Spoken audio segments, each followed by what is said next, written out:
Meus irmãos, eu os cumprimento em nome do Senhor Jesus, o Senhor dessa igreja, aquele a quem nós acabamos de cantar aqui. Meus irmãos, nós temos que pensar no que nós cantamos. Acabamos de cantar: alegre cantarei louvores ao meu rei. Eu não entendo de outra maneira quando se diz alegre cantarei, se não cantar alegre mesmo. Eu sei que eu não estou falando de expressão apenas externa. É uma alegria que vem do coração, mas brota no nosso rosto. Então, é cantar com alegria mesmo, de saber que nós temos um Salvador que derramou o seu sangue por nós. O sangue de Jesus me lavou, e lavou mesmo, meus irmãos. Por isso nós cantamos alegres. Mesmo assentada à igreja, eu convido a abrir a palavra do nosso Deus na carta aos Hebreus. Hoje nós continuaremos com a exposição deste livro, meus irmãos, ou desta carta. Já estamos no capítulo 9. Desta feita, os versículos 11 a 22. Carta aos Hebreus, capítulo 9, de 11 a 22. De fato, meus irmãos, é um privilégio mesmo cultuar o Senhor. Culto é para alguns. Às vezes você pode perguntar assim: pastor, por que às vezes tem alguns bancos que estão vagos? Poderia ter mais gente. Poderia, é verdade. Mas eu penso, meus irmãos, que especialmente quando nós atentamos para um culto que é prescrito, que é convocado pelo próprio Deus, não somos nós que chamamos as pessoas para participar do culto, é o próprio Deus. Culto tem a ver com Ele que é o Senhor. Então, se você está aqui nesta noite, e eu louvo a Deus pela sua vida, porque Deus lhe trouxe aqui. Ainda que você tomou uma decisão: eu vou lá louvar, hoje é dia de ceia, eu vou estar lá com os irmãos. Você só veio porque Deus lhe trouxe aqui, porque o culto é dele. E eu lamento dizer que se outros irmãos não estão aqui neste momento, eu também entendo que assim o Senhor Deus também não quis. Só vem adorar o Senhor quem Ele quer, porque culto é para Ele, culto não é para nós. Então nós estamos aqui entoando e louvando ao nosso Deus, que é digno de toda glória. Acompanhe a leitura da palavra do nosso Deus, por gentileza, meus irmãos. Diz assim a palavra do Senhor. Muito obrigado, diácono. Quando, porém, veio Cristo como sumo sacerdote dos bens já realizados, mediante o maior e mais perfeito tabernáculo, não feito por mãos, quer dizer, não desta criação, não por meio de sangue de bodes e de bezerros, mas pelo seu próprio sangue entrou no Santo dos Santos, uma vez por todas, tendo obtido eterna redenção. Portanto, se o sangue de bodes e de touros e a cinza de uma novilha, aspergidos sobre os contaminados, os santificam, quanto à purificação da carne, muito mais o sangue de Cristo, que, pelo Espírito eterno, a si mesmo se ofereceu sem mácula a Deus, purificará a nossa consciência de obras mortas, para servirmos ao Deus vivo. Por isso mesmo, Ele é o mediador da nova aliança, a fim de que, intervindo a morte para a remissão das transgressões que havia sobre a primeira aliança, recebam a promessa da eterna herança aqueles que têm sido chamados. Porque onde há testamento, é necessário que intervenha a morte do testador, pois um testamento só é confirmado no caso de mortos, visto que de maneira nenhuma tem força de lei enquanto vive o testador. Pelo que nem a primeira aliança foi sancionada sem sangue, porque, havendo Moisés proclamado todos os mandamentos segundo a lei a todo o povo, tomou o sangue dos bezerros e dos bodes, com água e lã, tinta escarlata, isopo, e aspergiu não só o próprio livro, como também sobre todo o povo, dizendo: este é o sangue da aliança, a qual Deus prescreveu para vós outros. Igualmente também aspergiu com sangue o tabernáculo e todos os utensílios do serviço sagrado. Com efeito, quase todas as coisas, segundo a lei, se purificam com sangue, e sem derramamento de sangue não há remissão. Até aqui a leitura da palavra do nosso Deus. Vamos orar mais uma vez, meus irmãos, neste momento? Ó Deus Santo, bendito, Pai eterno, acabamos de ler uma porção da tua santa, bendita palavra. Ó Deus, que temor ao nosso coração de abrir o santo livro e nos aproximar destas palavras que o Senhor inspirou teu servo no passado para registrá-la. Agradecemos, Senhor, porque esta bendita palavra chegou até as nossas mãos.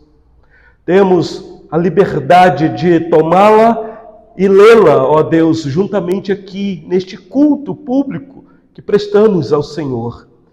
Te agradecemos pela liberdade que temos de servir ao Senhor em culto público, especialmente na nossa nação. Liberdade que nos é dada por lei, Senhor.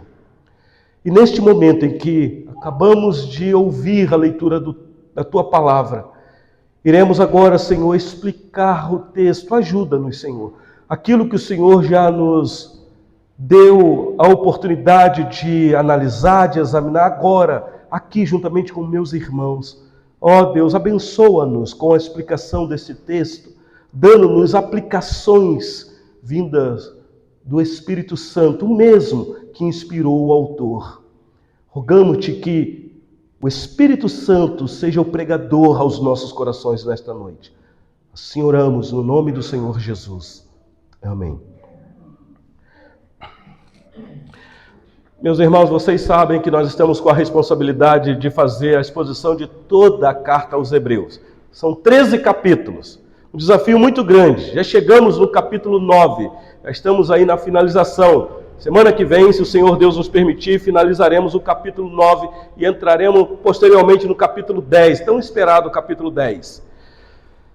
E vocês têm percebido que há um propósito bem claro nesta carta do autor para os seus leitores, que é escrever de uma maneira a chamar a atenção dos seus leitores, que para mim eram todos judeus. Por isso o título da carta, Hebreus.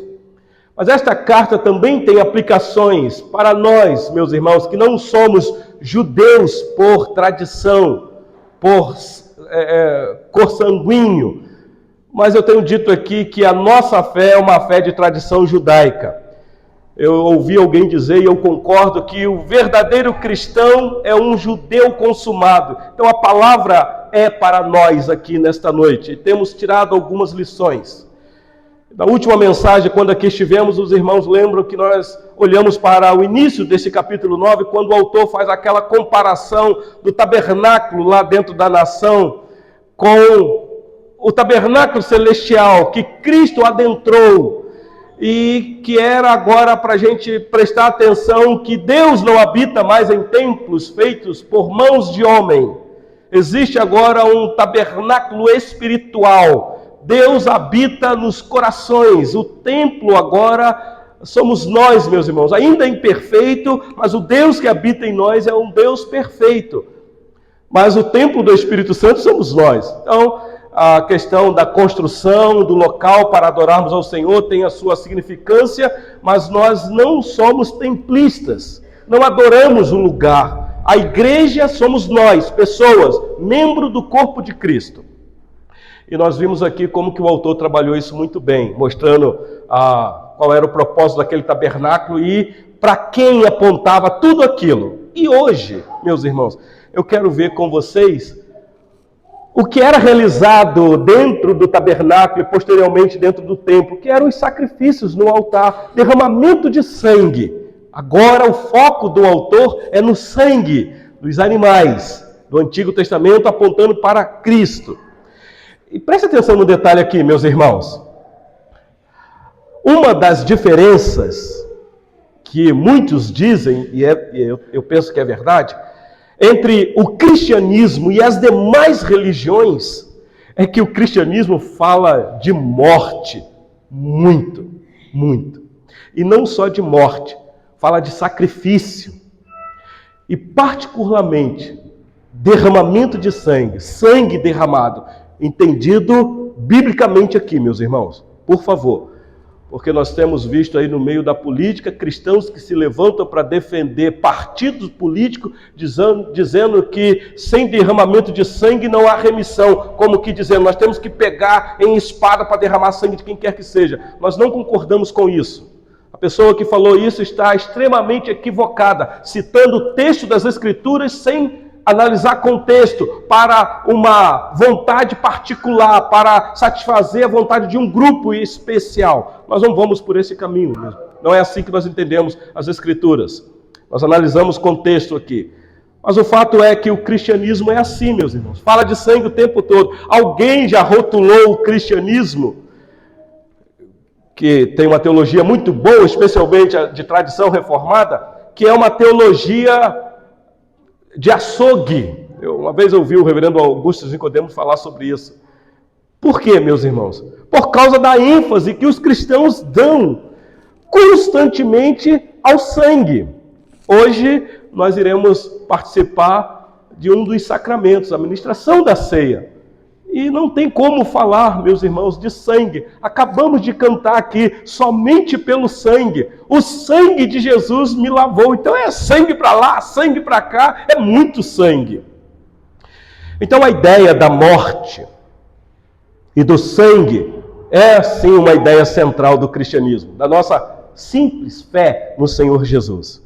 E aqui, meus irmãos, o texto que eu acabei de ler com vocês, o autor da carta toca exatamente nesta questão do sangue, apontando para o sangue do Senhor Jesus como sendo, meus irmãos, uns dos motivos pelos quais o autor dizendo que os seus leitores não deveriam abandonar a fé em Jesus. Vocês sabem que a tentativa do autor nesta carta é dizer para os seus leitores, não abandone a Jesus, porque a tentação no primeiro século era muito grande. Eles não tinham liberdade dada por lei para se reunir como nós temos aqui no Brasil. Aliás, eles eram cerceados da liberdade de professar sua fé, porque a fé que eles abraçaram era uma fé muito perigosa para muitos. Muitos consideravam a fé cristã no primeiro século como uma seita muito perigosa, especialmente para o judaísmo. E não foram poucos judeus que se levantaram contra os judeus convertidos ao cristianismo. Então o autor está dizendo, apesar da luta, da dificuldade, das tentações de vocês largarem Jesus, não larguem, porque agora eu vou mostrar para vocês o valor do sangue que ele derramou na cruz por vocês. Se vocês abandonarem ele, vocês vão ter que voltar para a antiga aliança para ficar debaixo do derramamento do sangue daqueles animais. A ideia é mais ou menos esta, meus irmãos.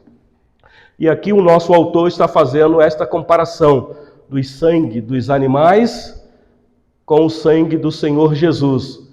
O sangue dos animais do Antigo Testamento, da Antiga Aliança. Dizendo que agora o sangue de Cristo é poderoso, é completo e eficaz para realizar aquilo que o sangue tem que fazer. E ele vai aqui, meus irmãos, recordar para aqueles irmãos o valor do sangue na Antiga Aliança. Como eu disse para vocês em outras mensagens, eu penso que aqui o autor é um judeuzão mesmo, conhecedor profundo do Antigo Testamento. Então ele está tratando a matéria com propriedade, com conhecimento de causa. Então ele vai mostrar qual era o valor do sangue na Antiga Aliança. E meus irmãos, quem gosta de estudar um pouquinho o Antigo Testamento sabe que em Israel não se podia comer sangue. Aliás, até hoje tem muitos judeus que não comem. Aliás, tem muitos cristãos que não são judeus que não comem sangue. E a razão que é dada, ou que era dada no primeiro século, é que a vida está no sangue. Exatamente. E quem derramasse sangue de quem quer que seja, de um homem ou de uma mulher teria o seu próprio sangue também derramado. E aí você pode perceber por que pena de morte na nação de Israel, até hoje. Na lei, em Israel, tudo era purificado com sangue. Tem um texto que queria só mostrar para vocês, é conhecido, Levítico, capítulo 17, versículo 11. Está lá. Porque a vida da carne está no sangue. Eu vou-lo tenho dado sobre o altar, para fazer expiação pela vossa alma. Porque é o sangue que fará expiação em virtude da vida. Porque a vida está no sangue, meus irmãos. O judeu da antiga aliança sabia disso. Então tudo isso, meus irmãos, era simbólico, figura, prefigurando o derramamento do único Filho de Deus que um dia haveria de vir. E agora o autor está dizendo para os seus leitores, ele já veio, ele já derramou o sangue dele. Então, este é o ponto aqui que eu quero trabalhar com vocês nesta noite, de comparação que o autor faz, que Cristo já veio e que ele já derramou o seu sangue. Então, eu vou tentar mostrar para vocês em que sentido o sangue do Senhor Jesus é superior ao sangue dos sacrifícios que eram realizados na antiga aliança. Eu vou tentar explicar porque o autor já explicou isso daqui para os irmãos lá no primeiro século. Ele deixou isso bem claro. O motivo é óbvio. Por que, meus irmãos, o sangue de Jesus foi mais importante? Primeiro porque foi o sangue de um homem especial. Não um homem comum. Um homem comum porque era homem, gente como a gente. Mas homem-Deus. Então era Deus encarnado, mas de sangue, meus irmãos, de carne e de osso. O sangue dele era real. Se você estivesse lá no dia da crucificação, depois daquele chicoteamento que ele levou, depois da coroa de espinho cravada na sua mente, os cravos atravessados na sua mão, nos seus pés, a lança furada no seu lado, se você estivesse lá debaixo da cruz, você ia sentir as gotas do sangue dele pingando, caindo. Sangue de um homem. Só que, meus irmãos, era sangue de um homem que não tinha pecado. Era sangue de um justo. Aquele sangue não estava contaminado pela mancha do pecado que todos nós carregamos. Então o sangue não estava contaminado pelo pecado. Então o ponto aqui é este. Vamos então para o nosso texto, meus irmãos, que eu quero tentar ver com vocês, já que a ênfase é no sangue do Senhor Jesus, quais são os efeitos que este sangue traz para nós, que isso tudo tem a ver conosco. Porque é que domingo após domingo nós tomamos o cálice que aponta para o sangue derramado de Cristo. Não é o sangue literal, não transforma, mas aponta para o sangue daquele homem que morreu há quase 2000 anos, pregado no madeiro. Então vamos lá para o nosso texto. Um dos efeitos, meus irmãos, que o sangue do Senhor Jesus traz, está aí nos versículos 11 e 12, olha aí na sua Bíblia. Este sangue nos dá acesso completo, definitivo, à presença de Deus. Louvado seja Deus. Louvado seja o Senhor por isso. Porque a liberdade que nós temos à presença de Deus não é pela minha ética, pela minha moralidade, por quem eu sou. Porque se dependesse de mim, eu nunca entraria na presença do Senhor. Olha comigo o versículo 11 e 12. Quando, porém, veio Cristo como sumo sacerdote dos bens já realizados, mediante a maior e mais perfeito, o maior e mais perfeito tabernáculo, não feito por mãos, quer dizer, não desta criação, não por meio de sangue de bodes e de bezerros, mas pelo seu próprio sangue, entrou no Santo dos Santos, uma vez por todas, tendo obtido eterna redenção.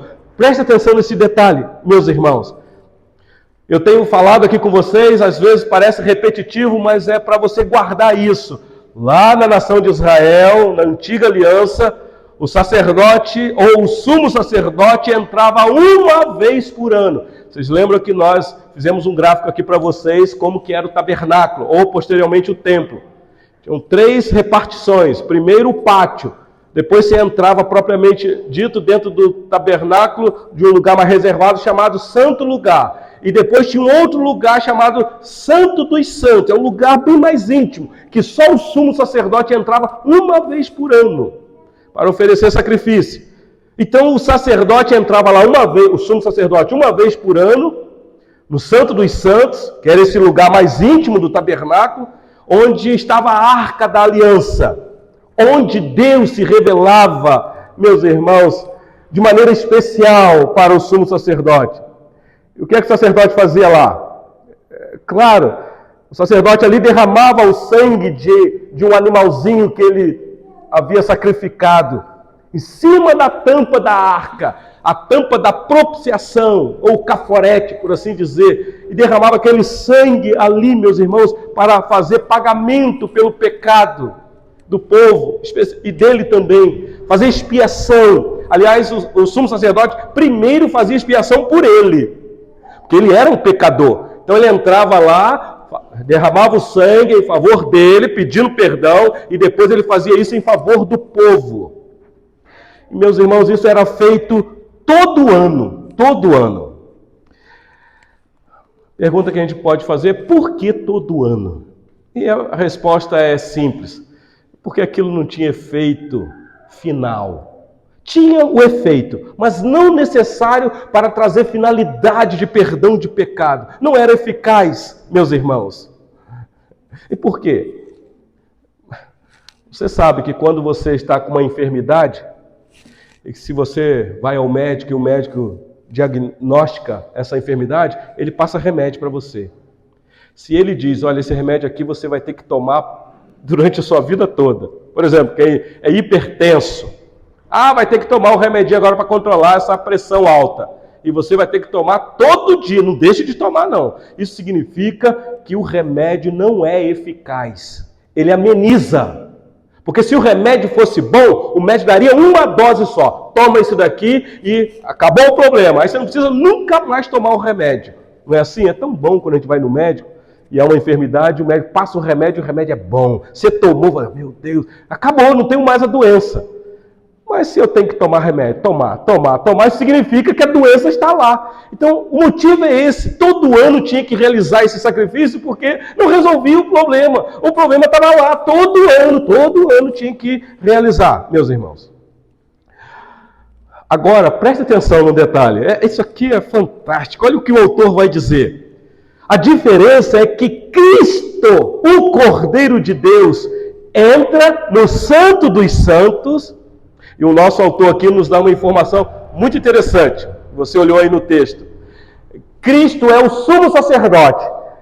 Então ele entra no Santo dos Santos, mas ele não oferece sacrifício por ele. Ele não leva nenhum animalzinho lá para sacrificar. Ele vou falar isso com muito respeito, o animal que foi sangrado. Ele é aquele que entrou não num tabernáculo terreno, como o sumo sacerdote entrava. Tinha que separar o véu e ele entrar lá, pedir perdão pelo pecado dele. O Senhor Jesus não precisou nada disso. Quando o autor diz que ele entrou aqui no Santo dos Santos, se você der uma olhadinha no capítulo 4, olha aí na sua Bíblia. O capítulo 4, versículo 14, nós já passamos por aqui. Ele diz assim: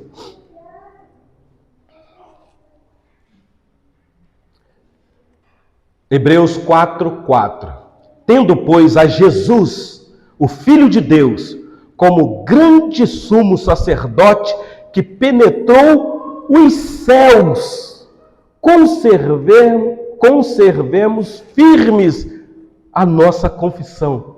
Então, o sumo sacerdote lá na antiga aliança penetrava o véu para entrar no Santo dos Santos. O Senhor Jesus penetrou os céus, meus irmãos, o tabernáculo celestial, o verdadeiro tabernáculo, o verdadeiro santíssimo lugar. Ainda em Hebreus 6, nós passamos também por aqui, versículo 17, diz assim, Hebreus 6, 17.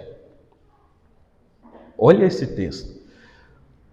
Por isso, Deus, quando quis mostrar mais firmemente aos herdeiros da promessa a imutabilidade do seu propósito, se interpôs com juramento, para que, mediante duas coisas imutáveis, nas quais é impossível que Deus minta, forte alento tenhamos nós que já corremos para o refúgio, a fim de lançar mão da esperança proposta, a qual temos por âncora da alma, segura e firme, e que penetrou além do véu, onde Jesus, como precursor, entrou por nós, tendo se tornado sumo sacerdote para sempre, segundo a ordem de Melquisedeque. Já falamos bastante disso daqui. Então você preste atenção que o autor está frisando que aquela entrada que o Senhor Jesus teve no tabernáculo passou pela cruz. A cruz, meus irmãos, dentro do tabernáculo terreno tinha o altar do sacrifício. Aquilo ali apontava para a cruz, quando Cristo iria ser sacrificado. Então agora o autor vai mostrar por que é que Jesus teve que ser sacrificado, teve que derramar sangue. E, meus irmãos, deixa eu falar uma coisa para vocês já. Cuidado para você não profanar o sangue de Cristo. O sangue de Cristo não é amuleto para nós, não é um talismã. Você não pode usar o sangue de Cristo para qualquer coisa. O sangue de Cristo não é para espantar infortúnios, para espantar demônios. O sangue de Jesus tem poder para expulsar quem? Meus irmãos, o sangue de Jesus foi para perdoar os nossos pecados, para nos limpar, para nos lavar, para nos deixar mais alvo do que a neve. Então, toda vez que você peca, você tem que ter uma consciência de saber, meu Deus, isso que eu estou fazendo aqui, o meu Salvador derramou o seu sangue por isso, sangue precioso. E aí você evita pecar, você se arrepende, confessa e abandona o pecado. Então lá no Santo dos Santos, na presença de Deus, meus irmãos, não no tabernáculo terreno, o Senhor Jesus oferece de uma vez por todas o seu sangue, sangue precioso, obtendo, diz o autor, eterna redenção. É uma redenção que não se perde no tempo, que não se acaba, é eterna, meus irmãos. Ele redimiu os pecadores a quem o sangue dele foi derramado. Os pecados, meus irmãos, agora não podem mais nos acusar. Não há mais culpa, não há mais condenação para aqueles que estão em Cristo, porque o pecado já foi pago, meus irmãos. Então estamos livres, acabamos de cantar aqui, eu sou livre, livre não para pecar, mas livre da culpa do pecado, livre da condenação que o pecado traz ao pecador, e também livre do castigo que os nossos pecados merecem, meus irmãos. O sangue de Jesus tem esse efeito. Então, uma vez redimidos pelo sangue de Jesus para sempre, não há mais necessidade de Cristo se oferecer de novo. Ele não precisa morrer novamente. Então, toda vez que nós ministramos a ceia, meus irmãos, nós não estamos dizendo que Cristo está morrendo novamente, como tem uma grande religião aí na nossa nação, que na realização do sacramento dela tem essa aplicação. Cristo novamente está sendo sacrificado. Por isso é que você não pode morder lá o elemento, senão vira sangue. Porque no entendimento deles, Cristo novamente está sendo sacrificado. Não é assim que nós entendemos mesmo. Ele foi sangrado, o sacrifício dele foi uma vez só e pronto, e pronto. Então esse é o nosso primeiro ponto, vamos para o segundo. Outro efeito que o sangue do Senhor Jesus traz, meus irmãos, é a purificação da nossa consciência. Nós estamos vivendo numa era de pessoas com crises emocionais, angústias profundas, depressão, ansiedade desenfreada. Por que tudo isso, meus irmãos? Se for um problema patológico, tem que tratar. E com medicamento. Eu não sou contra tratamento medicamentoso quando é diagnosticado um problema patológico. Porque tem pessoas que são ansiosas porque têm uma disfunção biológica e precisam de tratamento com um profissional da área. Mas, meus irmãos, às vezes a angústia vem porque as pessoas carregam culpa na sua consciência. Então olha comigo os versículos 13 e 14, por gentileza. Diz assim o texto: portanto, se o sangue de bodes e de touros e a cinza de uma novilha, aspergidos sobre os contaminados, os santificam, quanto à purificação da carne, muito mais o sangue de Cristo, que pelo Espírito eterno a si mesmo se ofereceu sem mácula a Deus, purificará a nossa consciência de obras mortas, para servirmos ao Deus vivo. Meus irmãos, quantas informações aqui. Preste atenção nesse detalhe. Aqui o nosso autor está usando o argumento do menor para o maior. Preste atenção. Se na antiga aliança o sangue de animais purificava os ofertantes de acordo com a lei, e havia um efeito, só que não um efeito eficaz, mas havia. E ele diz, muito mais agora, o sangue do Filho de Deus purificará não só externamente, mas purificará também a nossa consciência das obras mortas. Sangue de Cristo, meus irmãos. Cristo aqui, o que é interessante é que é o Messias, ou no Antigo Testamento, no hebraico, Machia, no Novo Testamento, no grego, Messias, o ungido de Deus, aquele prometido que a nação tanto aguardava, o sangue dele, meus irmãos. E vocês prestaram atenção aí que o autor colocou o sangue de Cristo, que pelo Espírito eterno, o Espírito eterno, meus irmãos, é que na hora da morte do Senhor Jesus, o Cristo, o aguardado da nação, o Espírito Santo estava lá, com ele, não o abandonou. Ele se sentiu desamparado, mas o Espírito eterno estava lá. E diz o texto aí que ele se oferece a si mesmo, meus irmãos, atitude voluntária. Diferente dos sacrifícios da antiga aliança, que o sacerdote tinha que amarrar o animalzinho lá e arrastar o bichinho, levando ele à força para o altar. E ele nem sabia o que queria acontecer. Às vezes deixava o animalzinho, ia tratando dele lá, e quando chegava a hora de sacrificar, amarrava o bichinho e vinha trazendo. O bichinho sem saber de nada. Mas Cristo se ofereceu, sabendo do que iria acontecer. Um filho obediente, sabendo do que estava prestes a acontecer com ele, ele pediu ao Pai que, se fosse possível, passar dele este cálice. Contudo, ele sabia que não veio fazer a vontade dele. Ele não veio fazer a vontade dele.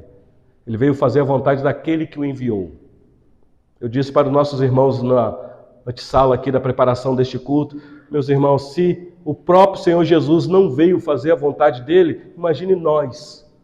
Por isso o zelo, o cuidado, a dedicação com as coisas santas. Não podemos fazer da nossa maneira, do nosso bel prazer, segundo a nossa vontade. Não há vontade em nós, meus irmãos, há vontade de Deus. João capítulo 10, versículo 18 diz assim: o Senhor Jesus dizendo, ninguém a tira de mim, falando da vida dele. Pelo contrário, eu espontaneamente a dou. Tenho autoridade para a entregar e também para revê-la. Este mandamento eu recebi de meu Pai. Vocês lembram disso? Quando Pedro, lá naquele jardim secreto, vendo aquela turba de gente para prender o Senhor Jesus, comandada por Judas, quando Pedro viu o espancamento do Senhor Jesus, ele arranca de uma espada e tenta acabar com um soldado. Eu penso que Pedro queria abrir Malco no meio. Malco, que foi esperto, deu uma esquivada, pegou só na orelha, arrancou a orelha do rapaz. Vocês lembram o que o Senhor Jesus disse? Restaurou a orelha do rapaz lá, você, se eu quisesse ajuda, Pedro, agora, eu rogaria ao Pai. E viria aqui anjos e mais anjos e me defenderia. O que tem que acontecer, vai acontecer. Foi isso que ele disse para Judas, olhando dentro da cara daquele traidor. O que tem que fazer, faça-te depressa. Então foi ato voluntário, ninguém matou o Senhor Jesus.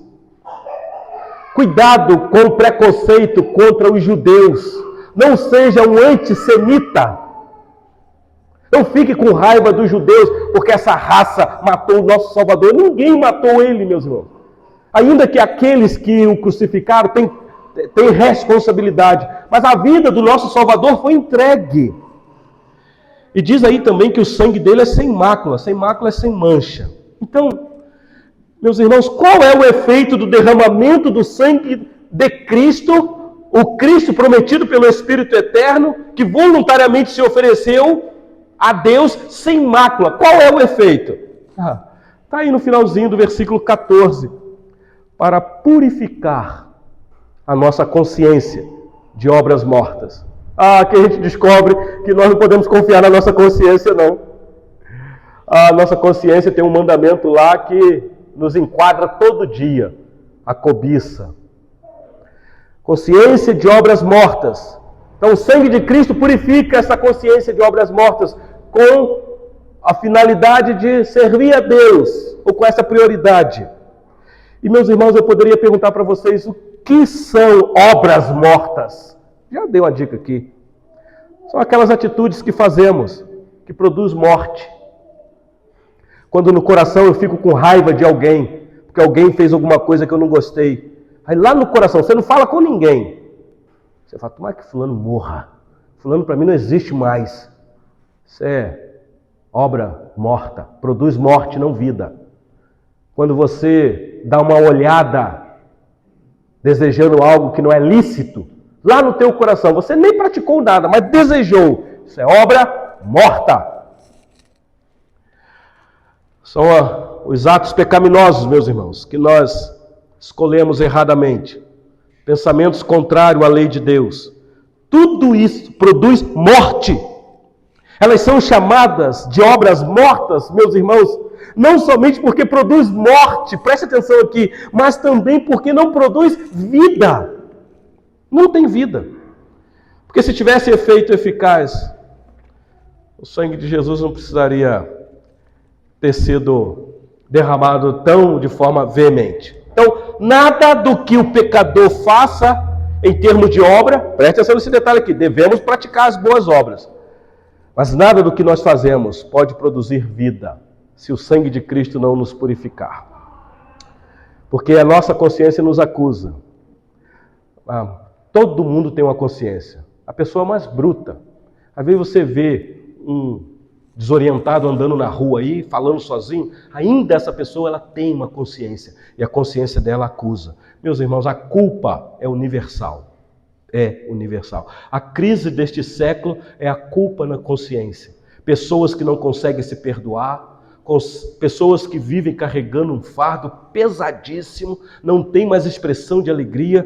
Por isso é que eu disse aqui, meus irmãos, quando nós cantarmos, especialmente os irmãos do louvor que estão de frente, alegre canta, expressa essa alegria no rosto, porque nós fomos lavados. Não há mais culpa, não há mais condenação. Nós devemos, meus irmãos, cantar com toda a expressão do nosso coração que realmente fomos livres. Claro, com equilíbrio e sanidade. Mas eu lamento dizer que tem muita gente que carrega culpa. Por mais que hoje se tenha ou se tenta aliviar o sentimento desta culpa, transferindo para o próximo, a culpa está lá na consciência.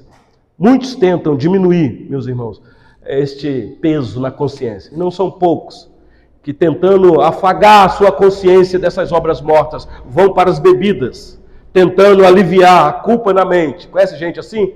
Que vão para as drogas, que vão para o sexo desenfreado e tanto mais outras coisas. Na verdade, meus irmãos, é fato. Eu poderia trazer essa pesquisa para vocês aqui, mas depois vocês podem pesquisar aí. Pouco se fala sobre isso.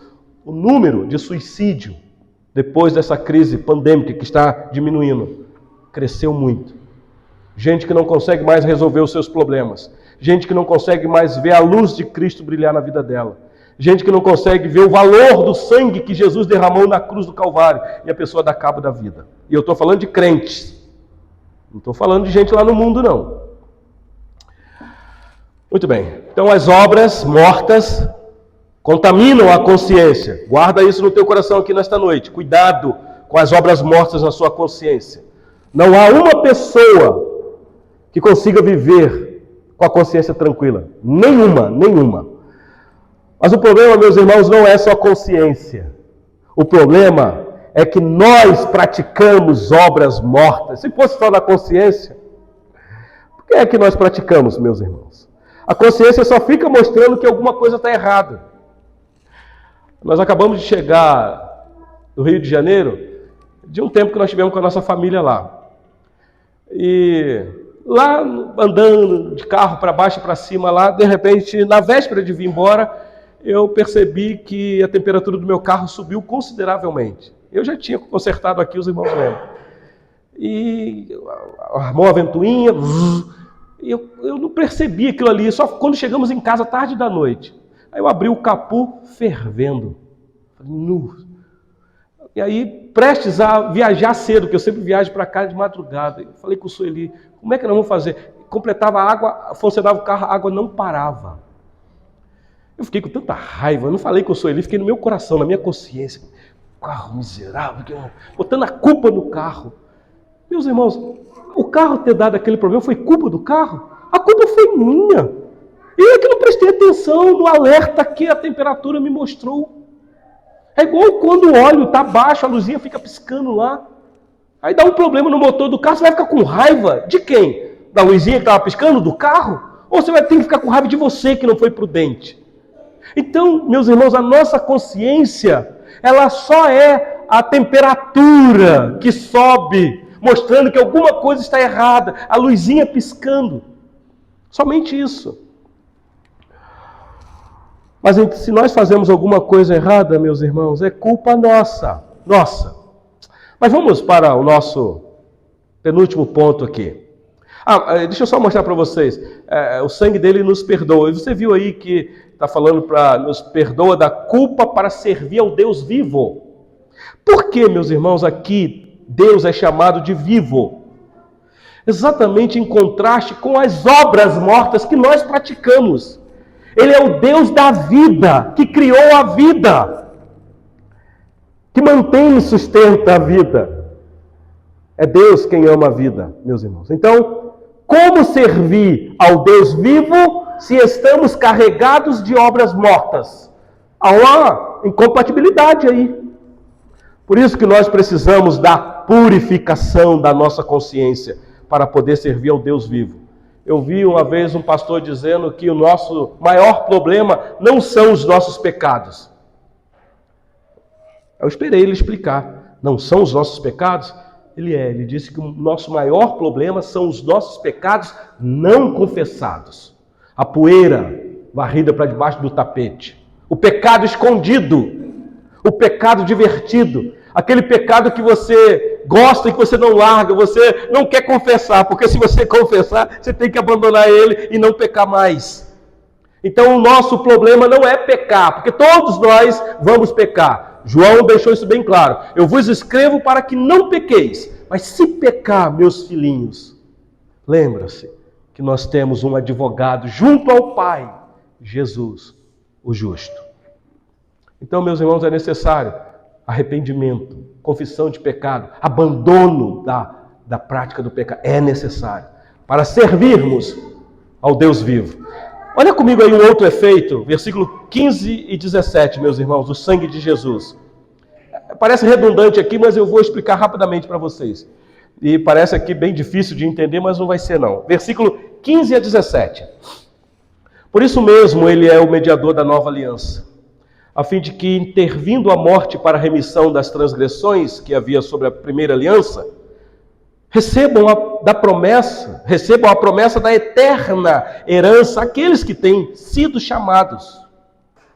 Porque onde há testamento, é necessário que intervenha a morte do testador, pois um testamento só é confirmado no caso de mortos, visto que de maneira nenhuma tem força de lei quanto vive o testador. Preste atenção nesse detalhe aqui, senão você não vai entender, porque parece tão difícil o que o autor está dizendo aqui. Ele está dizendo que o pecado introduz morte. Foi isso que aconteceu lá no Jardim do Éden. Não coma, porque no dia em que comer, vai morrer. E ele comeu e a morte passou a reinar, meus irmãos. A morte é uma realidade. Todos nós sabemos disso. vamos morrer. Se alguém tem dificuldade em acreditar no que aconteceu no livro do Gênesis, toda vez que eu realizo um ato fúnebre, eu digo, aqui se cumpre aquilo que as Escrituras diz. O homem veio do pó e para o pó está voltando, que a morte é uma realidade. Sabemos disso, meus irmãos.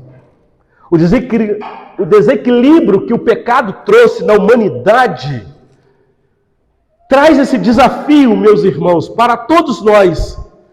A morte é necessária, mas a morte não é a última escala na nossa vida, porque o nosso Salvador também morreu para matar a morte.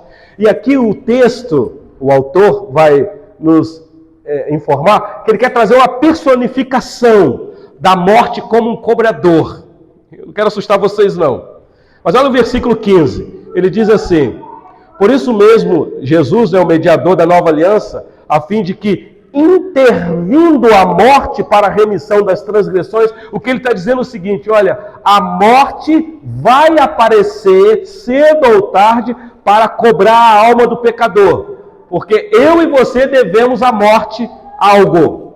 Todos nós somos devedores a ela, e a qualquer momento ela pode bater na nossa porta. Eu fico pensando, pensa num cobrador indesejável. Sabe, né? Aquela motinha que buzina lá na sua casa. Ah, chegou o cobrador aí. Aí, tá chamando. Aí você vai lá atender. Quem é? Sou eu, a morte. Eu vim cobrar o que você me deve. É hoje. Pensa nisso, meus irmãos. Parece brincadeira, mas é uma realidade. A morte tem cobrado. É isso que o autor está dizendo aqui. E não é só morte física, preste atenção. Mas morte no sentido de total afastamento de Deus, separação do favor de Deus. Só que o autor está dizendo, mas fique tranquilo, porque quando esta morte, esta missão indesejada de resgate ao que estão debaixo da antiga aliança, mas que agora, pela qual Cristo, mediador da nova aliança, cumpriu a sua missão, você vai receber a vida eterna. Por isso é que nós não temos medo da morte. Por isso que o crente não deveria ter medo de morrer. Você não deveria desejar a morte, acelerar. Não. Mas se ela chegar, não entre em desespero. Porque nós sabemos que a morte não é o fim. Meus irmãos, uma vida eterna nos aguarda. Morrer é lucro, diz o apóstolo Paulo. É você partir e estar com Cristo, o teu mediador da nova aliança, que é incomparavelmente melhor. Acabou qualquer pecado na sua vida, total. A presença do pecado não se faz mais. Hoje, nós fomos livres da culpa, do castigo e da condenação do pecado, mas não livres da presença do pecado. Mas na morte, acabou. Por isso aqui, um querido nosso, quando morre, nós vamos lá no ato fúnebre, se despedir do corpo e dizer até daqui a pouco, até logo, porque eu sei que isto não é o fim. A gente vai chorar pela partida do nosso querido irmão, mas há um consolo do Espírito eterno no nosso coração. Que coisa, meus irmãos, maravilhosa. Você viu aí que ele vai usar aqui uma linguagem. Então, o versículo 16 e 17, se você der uma olhada aí, o autor muda a figura aqui. Olha aí rapidinho. Aqui é a figura de uma pessoa muito rica, tem muita herança. E essa pessoa faz um testamento. Eu não sei se aqui tem alguém que tem muita propriedade, já fez um testamento para alguém, ou que se recebeu já a herança de alguém. Então aqui a pessoa fez um testamento e esse testamento ficou registrado lá no cartório. O presbítero João Paulo deve entender muito bem isso daqui. Está lá registrado, com selo, assinado e tudo, com reconhecimento de firma. Então, os herdeiros até conhecem o testamento, né? Os filhos, olha, nós temos uma herança que papai deixou para nós. Mas só que eles não podem entrar na posse dessas riquezas ainda, porque o testador está vivo. Não é assim? É só depois que o testador morre. Meus irmãos, Deus já nos fez e continua a fazer muitas promessas. Mas a principal promessa é a vitória final sobre a morte, a vida eterna. Eu tenho frisado isso daqui. O testador desta aliança que nós estamos analisando aqui é Cristo. É Cristo. Por isso que ele tinha que morrer. Por isso a necessidade dele ter ido para a cruz daquela maneira. Às vezes a gente fica perguntando, por que, Senhor? O Senhor sacrificou o Filho do Senhor? Por que o Senhor agradou moê-lo? Por que é que ele viu o penoso trabalho e ficou satisfeito? Exatamente, meus irmãos, por causa desta ação redentora, redentiva. Então, uma vez que ele já morreu, você e eu, agora, hoje, não amanhã, hoje já, podemos, meus irmãos, tomar posse da vida eterna. Então, vida eterna não é algo que nos aguarda lá na frente, é agora. Por isso, não tenha medo da morte, do sofrimento, da doença, das perdas. Você já nem vive mais. E uma vez que Cristo já morreu e eu tomei posse da vida eterna, meus irmãos, agora nós entraremos daqui a pouquinho na posse completa quando o Senhor Jesus voltar. E por último, o autor termina explicando por que o sangue de Jesus. E aqui nós vamos daqui a pouco para a ceia. Olha os versículos 18, 19 até 21. Ele diz aí o versículo 18.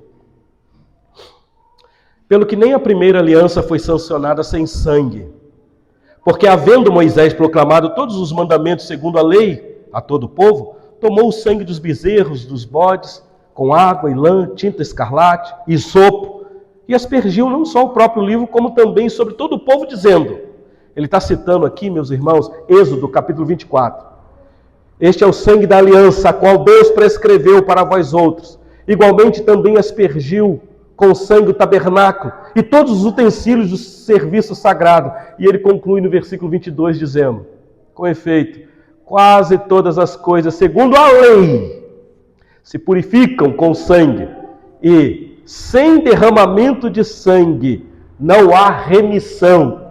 Claro, eu não quero acrescentar nada aqui, mas está imbuído. Não há remissão de quê, meus irmãos? De pecado, se não houver derramamento de sangue. Então, desde a antiga aliança, a fé do povo de Deus tinha a ver com o sangue derramado. Por isso, aquele sacrifício. E o motivo está aí no versículo 22. Por isso, meus irmãos, a ênfase no sangue, no sangue. E eu quero concluir esta mensagem nesta noite. Eu sempre concluo fazendo perguntas. Apesar de a gente já ter dado tirado algumas lições aqui, mas o que isso tem a ver, meus irmãos, conosco? Por que é que nós abraçamos esta fé sangrenta? Por que é que nós louvamos aquele que sangrou na cruz? Por que é que nós tomamos a ceia, meus irmãos? Deixa eu tentar tirar algumas lições para nós aqui. Talvez você que está aqui nesta noite não tenha entendido claramente a liberdade que você tem de acesso livre, diário, à presença de Deus. Não só aos domingos. Não é só aos domingos que nós entramos na presença do Senhor. Eu sei que a gente fala isso de uma maneira coloquial. Vamos entrar na presença do Senhor. Meus irmãos, corandeiro, nós estamos constantemente na presença do Senhor, acesso livre. De maneira que você e eu, nós podemos nos aproximar do Deus vivo. E como, meus irmãos, nós podemos aproximar desse Deus vivo? Só através da redenção de Cristo Jesus. Não é pela minha moralidade. Não é porque eu sou uma boa pessoa. Não é porque eu luto contra os meus pecados. Isso tudo eu faço por causa da redenção de Cristo. Meus irmãos, existem dois tipos de liberdades. Primeira liberdade é você procurar a tua liberdade, tentando fazer de conta que você não tem culpa. Que você é livre para fazer o que quiser. Tem um grupo chamado de evangélicos que defende isso. São os libertinos, que profanam a graça de Deus, dizendo, não, já que Deus nos salvou, uma vez salvo para sempre, então não importa o que eu faço. Então eu posso beber desenfreadamente, dirigir, eu posso trair minha esposa, se eu sou solteiro, eu posso ter prática do sexo desenfreado, sem problema nenhum, porque o sangue de Cristo já me purificou. E qualquer coisinha, pastor, é só eu me ajoelhar e pedir perdão. Cuidado com isso. Cuidado para não profanar o sangue de Cristo. Capítulo 10 vai deixar isso bem claro, nós vamos chegar lá. Mas existe uma outra liberdade. A liberdade adquirida e reconhecida, que nós somos culpados. Que por mais que queiramos viver uma vida santa, se santificar todo dia, nós não conseguimos, meus irmãos. Nós sabemos que caímos. Por isso, neste culto, momento de confissão de pecado, Alguém já disse, pastor, lá na sua igreja, esse momento na liturgia constrange as pessoas, constrange especialmente o visitante. Ué, mas é visitante, está constrangido? Então aprenda o que as Escrituras dizem, porque para os membros aqui não é um constrangimento, é uma necessidade. Como que nós vamos adorar aquele que é santo, que é vivo, contaminados, meus irmãos, pelo pecado? Então, diariamente, você e eu podemos recorrer a este Deus, pelo sangue de Jesus, para receber perdão de pecados, para a certeza da salvação e da vida eterna. Como eu disse, só cuidado para você não transformar o sangue de Cristo em qualquer outra coisa. Então, o que a morte e a ressurreição do Senhor Jesus representa para você nesta noite? Você que veio aqui e que irá participar da mesa do Senhor. De que maneira prática, bem prática, saber disso lhe ajuda no dia a dia. Quando sair daqui, porque, meus irmãos, nós somos muito crentes aqui. Chega dentro de casa, cadê aquela esposa santa? Cadê aquele marido santo? Cadê aquele filho santo? De que maneira prática isso te ajuda? Como é que você lida com a culpa? Talvez eu estou falando aqui para alguém que carrega culpa, porque eu não conheço o que vocês pensam. Eu não sei nem o que minha esposa pensa. De vez em quando eu tento fazer uma leitura. Você está pensando nisso, né? Mas eu não sei. Mas o fato é, meus irmãos, que todos nós temos uma consciência. Como é que você lida com a culpa? Quando você ofende alguém, ou quando alguém te ofende, quando você cai em pecado, como é que você lida com isso? Então só há uma resposta para tudo isso, meus irmãos. O sangue de Jesus. Que Deus conceda a nós, nesta noite, que possamos crer e viver esta liberdade neste mundo tão mau, que tem uma paz que não acalma a nossa alma, mas que somente Jesus tem paz suficiente para os nossos corações. Vamos orar mais uma vez, meus irmãos? Curva a tua cabeça, por gentileza, nesse momento.